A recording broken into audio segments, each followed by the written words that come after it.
Prince Edward island में इस वक्त अगर इंटरनेशनल स्टूडेंट्स जहां पे मर्जी आपने स्टडी कंप्लीट की हो 6 मंथ्स के बाद अपनी प्रोविंशियल नॉमिनी प्रोग्राम यानी पीएनपी का प्रोसेस शुरू कर सकते हो, यानी पीआर का प्रोसेस स्टार्ट कर सकते हो 6 मंथ्स के बाद। यानी कैसे आप क्रिटिकल वर्कर प्रोग्राम में इसका पूरा फायदा उठा सकते हो, क्या है अपॉर्चुनिटीज और क्या है कंडीशंस। अगर आप ये जानना चाहते हैं तो हमारे साथ देखिए आज की ये वीडियो।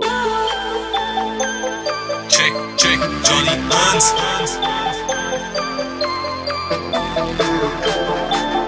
जी हाँ दोस्तों, मैं हूं जॉनी हंस और लेके हाजिर हूं आज की एक खास वीडियो। जी हाँ, यूट्यूब चैनल जॉनी हंस कनाडा पे जितने भी दोस्त हमें लगातार वीडियोस को देख रहे हैं, thank you so much for watching. And if this is the first time you're watching this video on YouTube channel, consider subscribing YouTube channel और साथ में हिट कीजिए बेल बटन ताकि आप कोई भी नोटिफिकेशन मिस ना करें। ज्यादातर अगर आप कनाडा में स्टडी करते हो, किसी भी सिटी किसी भी प्रोविंसेस में तकरीबन आपका जो पीआर का प्रोसेस है वो साल, 1.5 साल, 2 साल भी लग जाते हैं। और अगर आपने टाइम पे इनिशिएटिव नहीं लिया परमानेंट रेजिडेंसी का प्रोसेस शुरू करने का, तो ये बात इतनी दूर तक भी चली जाती है, क्योंकि 3 साल का वर्क परमिट होता है और कईयों के पास तो 1 साल का पोस्ट ग्रेजुएट वर्क परमिट होता है। और अगर टाइमली एक्शन ना लिया तो भैया हो सकता है कि आपको आपकी होम कंट्री वापस जाना पड़े। दैट्स ट्रू, अगर आप अपने पोस्ट ग्रेजुएट वर्क परमिट का टाइम पे इस्तेमाल नहीं करते हो। तो प्रिंस एडवर्ड आइलैंड एक छोटा सा ब्यूटीफुल आइलैंड है, यानी ऑब्वियसली प्रोविंस है, and because it's a small province.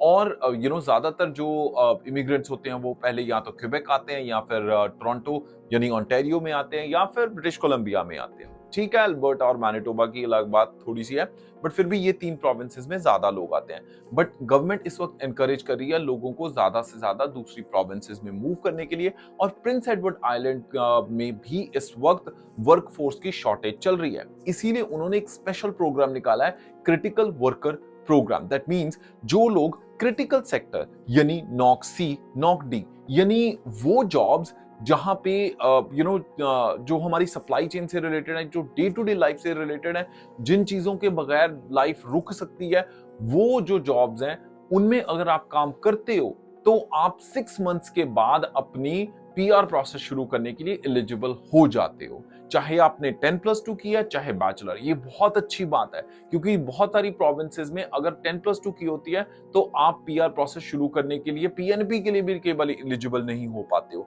तो this is an amazing opportunity, specially उन दोस्तों के लिए जिन्होंने +2 कर रखी है, मॉन्ट्रियल में स्टडी कंप्लीट किया, टोरंटो में स्टडी कंप्लीट किया, ब्रिटिश कोलंबिया में स्टडी कंप्लीट किया और पीआर के पॉइंट्स नहीं बन रहे, तो Prince Edward island can be a very good option.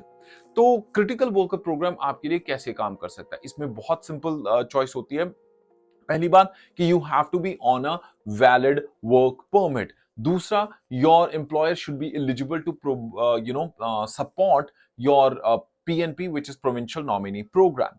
सो इसका सिंपल प्रोसेस होता है कि आपको 6 मंथ्स काम करना होता है, उसके बाद एक वर्क फोर्स एप्लीकेशन जो होती है वो फॉर्म आपका एम्प्लॉयर आपको भर के देता है। जैसे ही आपके 6 मंथ्स कंप्लीट हो जाते हैं तब आपको अपना एक्सप्रेशन ऑफ इंटरेस्ट ईओआई भरना होता है। वी हाईली रेकमेंड कि आप अगर 6 महीने हैं तो 6 महीने से तकरीबन 1-2 हफ्ते एक्स्ट्रा काम कर लीजिए, फिर अपना ईओआई भरिए, तब अपना एक्सप्रेशन ऑफ इंटरेस्ट को भरिए, ताकि आपका जो टाइम पीरियड है वो पूरा रहे। अब उसके साथ साथ आपको ये भी रिक्वायरमेंट होती है, लेट्स से कि आपने कॉल सेंटर की अगर जॉब कर रहे हो और उससे पहले आपने बिजनेस एडमिनिस्ट्रेशन का प्रोग्राम कर रखा है, लेट्स से कनाडा कॉलेज से या किसी और कॉलेज से, मॉन्ट्रियल में या फिर टोरंटो में आपने कर रखा है जनरल बिजनेस का प्रोग्राम, आपने 10+2 की हुई है, तो अगर आप कस्टमर सर्विस की जॉब जो है, लेट्स से कॉल सेंटर की जॉब करते हैं, तो 6 मंथ्स के बाद आप एलिजिबल हैं अपनी एक्सप्रेशन ऑफ इंटरेस्ट को भरने के लिए, पीएनपी का प्रोसेस शुरू करने के लिए। अब यहां पे देखने वाली ये चीज है कि इसमें एक क्लॉज है कि यार या तो आपके पास जो है 2 साल का एक्सपीरियंस हो पहले काम का, कहीं पे भी कनाडा, इंडिया, वेर एवर, या आपने जो फील्ड ऑफ स्टडी जिस काम में जा रहे हो वहां की स्टडी कर रखी हो। तो अगर आपने बिजनेस एडमिनिस्ट्रेशन या फिर बिजनेस का कोई भी प्रोग्राम किया हुआ है और उसी फील्ड में जा रहे हो काम करने के लिए, then obviously you don't have to have work permit, sorry work experience. But मान लीजिए कि अगर नहीं भी है तब भी आपकी पीएनपी आ जाती है, there is no problem at all, क्योंकि उस केस में ये है कि जब आपकी पीएनपी हो गई उसके बाद आपको फेडरल की फाइल लगानी है अपने पीआर कार्ड के लिए। तो ऑब्वियसली उस केस में आपको अगर आप उसी एम्प्लॉयर के साथ काम करते रहते हो तो by the time you get your PR card, तो आपके 2 इयर्स टाइम फ्रेम भी कंप्लीट हो जाता है। नहीं तो आपको वो कंप्लीट करना होता है, इसलिए टू फुलफिल द कंडीशंस। अगर आपकी सेम स्ट्रीम में स्टडी नहीं है, बट ऐसे बहुत सारे केसेस हैं, जैसे अगर आपने अकाउंटिंग की स्टडी कर रखी है, कस्टमर सर्विस से रिलेटेड बिजनेस एडमिनिस्ट्रेशन में स्टडी कर रखी है, बिजनेस मैनेजमेंट का प्रोग्राम कर रखा है, एंटरप्रेन्योरशिप का प्रोग्राम कर रखा है, anything related to that, marketing का किया हुआ है। सो बहुत सारे ऐसे स्ट्रीम्स होते हैं जिनकी जो कोरिलेट करते हैं। अब उसके साथ-साथ एक चीज का जरूर ध्यान रखिए कि जब आप पूरी प्रिपरेशन कर रहे हैं, जब आपको पता है कि आप एलिजिबल हो 6 मंथ्स के बाद पीएनपी की फाइल लगाने के लिए, इट्स वेरी इंपॉर्टेंट कि आप अपना आईएलटीएस जो है वो पहले करके रख लीजिए। क्योंकि होता है कि हो सकता है कि आप 6 मंथ जब पूरे कर रहे हो, आईएलटीएस की डेट्स आपको ना मिले। जैसे रिमेंबर कि यहाँ पे ये पहले टीआर टू पीआर का आ गया था, तो आईएलटीएस की बहुत तकड़ी भसड़ मच गई थी, वो इस चीज को लेके कि यार कैसे इन सीट्स को बुक किया जाए। तो इनफैक्ट स्लॉट्स बिकने लग गए थे। That was the situation happening in GTA at that time. तो इसलिए इट्स इंपॉर्टेंट कि आप पहले जनरल आईएलटीएस अपना कर लीजिए। एक और इंपॉर्टेंट पॉइंट कि अगर आपके वेस्ट के क्रेडेंशियल्स भी हैं, तो अपनी डब्ल्यूएस या वेस्ट भी पहले करवा के रख लीजिए। ये बहुत इंपॉर्टेंट चीजें हैं और हर केस में काम आती है।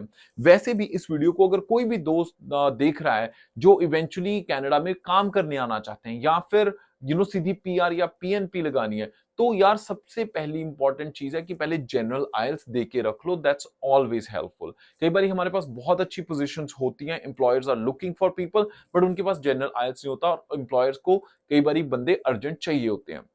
दैट बीइंग सेड, अगर आपको लग रहा है कि हमारी इंफॉर्मेशन आपके लिए हेल्पफुल है, तो गुरेज मत कीजिए जी, इस वीडियो को लाइक जरूर कर दीजिएगा और साथ में कमेंट्स में बताइए और किस किस प्रोविंसेस की इंफॉर्मेशन, कौन से इमिग्रेशन प्रोग्राम्स के ऊपर इंफॉर्मेशन आपको चाहिए। अगर आप पीएनपी लगाना चाहते हैं तो आप हमारी टीम को कांटेक्ट कर सकते हैं, because we are CICC certified, trained and license to provide solutions. हमारे ऑफिसेज है मॉन्ट्रियल और नॉर्थ वे में, उसके साथ साथ इंडिया से भी हमारी टीम आपको सर्व कर सकती है। हाँ, ये बता दूं कि बहुत सारी इसी तरह दूसरी प्रोविंसेस में भी, जैसे न्यू ब्रंसविक में भी कुछ क्वालिफाइड एम्प्लॉयर्स हैं जो क्रिटिकल वर्कर्स के लिए भी सपोर्ट कर सकते हैं पीएनपी के लिए। इसी तरह आरएनआईपी का बहुत अच्छा ऑप्शन है, जिसके ऊपर हम एक और वीडियो बनाएंगे कि कौन सी प्रोविंसेस में या कौन सी सिटीज कम्युनिटीज में आरएनआईपी प्रोग्राम का आप फायदा ले सकते हैं। सो आई होप आज की वीडियो आपके लिए हेल्पफुल रही होगी। हमें कमेंट्स में जरूर बताइएगा, और अगर क्वेश्चन क्वेरीज हैं इस पर्टिकुलर पीएनपी को लेके, यानी क्रिटिकल वर्कर प्रोग्राम को लेके, प्लीज कमेंट्स में हमारे साथ शेयर कीजिएगा। हमारी टीम की कोशिश होगी कि जल्दी से जल्दी आपको रिप्लाई किया जाए। वैसे भी अगर आपने किसी ने भी एलएमआईए बेस्ड वर्क परमिट अप्लाई करना है, स्टडीज के लिए कनाडा आना है, किसी भी कॉलेज यूनिवर्सिटी में एडमिशन चाहिए, तो उसके लिए आप हमें हमारी डिस्क्रिप्शन में, वीडियो के डिस्क्रिप्शन में हमने ईमेल्स दे रखी हैं। स्टडी के लिए apply@checkcheckservices.com, और अगर आपने पीएनपी अप्लाई करनी है तो apply@studybuddycanada.com। बाकी सारी डिटेल्स डिस्क्रिप्शन में दे रखी हैं। इसी के साथ मैं जॉनी हंस फिलहाल लेना इजाजत। हंसते मुस्कुराते रहो जी, रब राखा।